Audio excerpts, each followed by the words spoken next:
Tapi mari zaman lebih teruk lagi, orang bunuh orang yang dia sayang.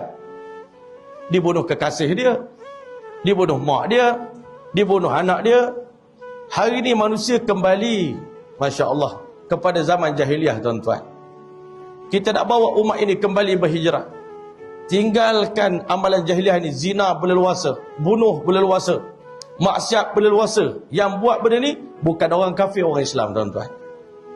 Maka tuan-tuan rahmat Allah, nak kembalikan umat ini, islahkan umat ini, baiki umat ini macam mana Rasulullah baiki. Bawa orang yang melampaui batas ini, yang telah melampaui batas, qul ya ibadiyalladzina asrafu ala anfusihim, katakanlah wahai Muhammad kekasihku, kepada golongan yang telah melampaui batas, terlalu banyak melanggar perintah-perintah Allah, terlalu banyak tinggal solat, terlalu banyak melakukan dosa besar. La taqnatu min rahmatillah.